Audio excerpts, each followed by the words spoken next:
विदंबरदस्वाम तेनवे सुबलावाप्तिर्भवेत् जन्मनि जन्मनि फलेन फलितं स्वरं प्रयोग्यं सराचरं तस्मात् फलप्रदानेन सबलाचरमनोरथाः।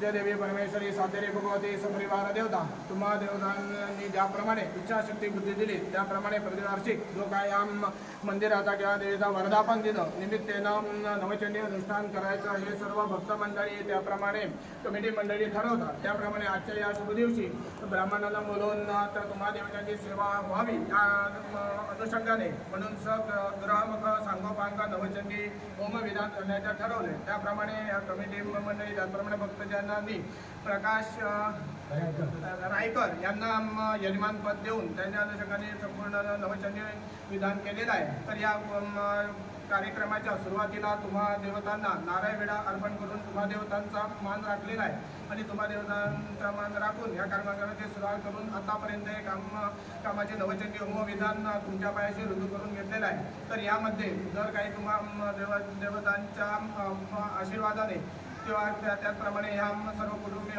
यजमान किंवा ही भक्त मंडळी किंवा कमिटी मंडळ या अनुषंगाने ज्या व्यवहारांस्थितीच्यानुसार किंवा व्यवहारानुसार जर काही पूजेमध्ये किंवा समान समाजामध्ये न्यायनिष्ठेमध्ये ब्राह्मणाकडून मंत्रतंत्रामध्ये पूजा अर्चेमध्ये काही जर चूकमाक अपराध आढळून आलेले असतील तर तुम्ही मातृभावाने क्षमा करून या सेवेचं जे शास्त्रोक्त पण जे सांगितलेलं आहे ते या यजमान सहित या भक्त मंडळींना त्याचप्रमाणे प्रत्येकाच्या कुटुंबीय मंडळींना कमिटी मंडळींना त्याप्रमाणे सर्व ह्या कुटुंबीय मंडळींना प्राप्त करून द्या।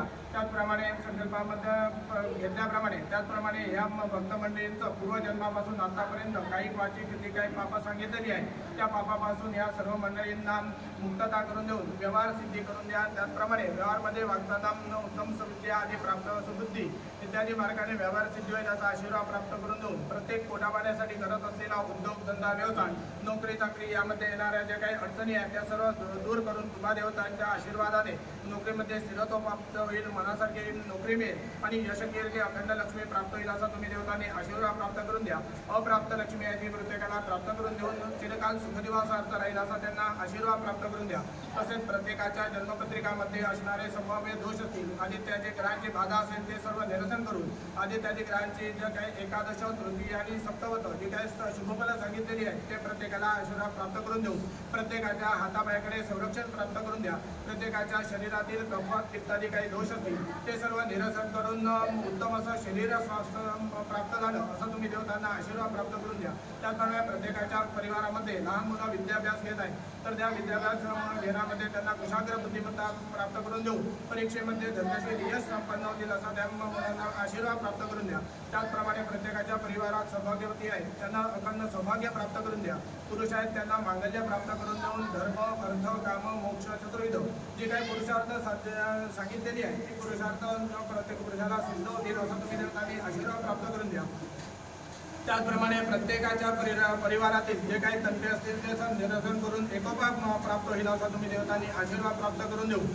त्याचप्रमाणे प्रत्येक राहत्या घरामध्ये केन प्रकारेनं काही जे अशुचितवादी दोष निर्माण होतात ते सर्व दूर निरसन करून वास्तुशांती इतके प्रत्येकाला वास्तू तेजोबल प्राप्त होईल आणि त्या वास्तूमध्ये प्रत्येकाला चिरकाल सुख समाधान ऐश्वर धनधान्य पुत्रपौत्र अविच्छिन्न सौभाग्य संतती आदी प्राप्त होईल गारस्थ सुख मिळेल असा तुम्ही देवतांनी आशीर्वाद प्राप्त करून द्या। त्याचप्रमाणे प्रत्येक व्यक्ती जो काही कामासाठी फिरण्यासाठी अन्यत्र जातो त्या ठिकाणी जात असताना वाहन चालवतो पायी जातो किंवा अन्य काही प्रवास करतो तर त्यामध्ये तुम्हा देवतांच्या आशीर्वादाने हातापायाकडे संरक्षण प्राप्त करून द्या, वाहनाच्या ठिकाणी संरक्षण प्राप्त करून द्या।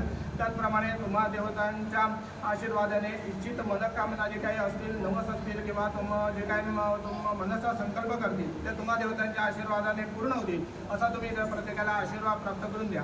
त्याचप्रमाणे त्रयस्थ मार्गेनं किंवा शत्रुकृत किंवा उत्कर्ष असमानेनं झोकवणे जर प्रत्येकाच्या ठिकाणी केलेला जर काय जारण मारण असतं मनमोहन विद्वेषण उच्चाटन इत्यादी कोणी दुष्कर्म केलेले असतील तर त्याचं सर्व निरसन करून द्या।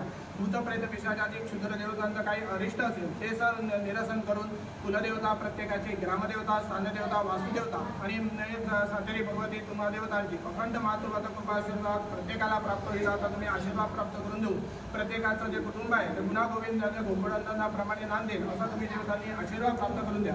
त्याचप्रमाणे या मंदिरात जो कोणी भक्त येईल आणि तुम्हा देवतांचं दर्शन घेईल त्या तुम्हा देवतांच्या दर्शनाने प्रत्येकाचं मन प्रसन्न होईल आणि त्याची इच्छा आकांक्षा पूर्ण होईल असा तुम्हा देवतांचा अलौकिक असा तुम्हा देवतांचा सामर्थ्य प्रत्येकाला प्राप्त करून द्या. त्याचप्रमाणे तुम्हा ह्या देवतांचं स्थापनेत उत्कर्ष आहे तो शतगुणित करून द्या. त्याचप्रमाणे मंदिराचे उत्कर्ष शतगुणित प्रासाद वास्तूचं जे सांगितलेलं आहे ते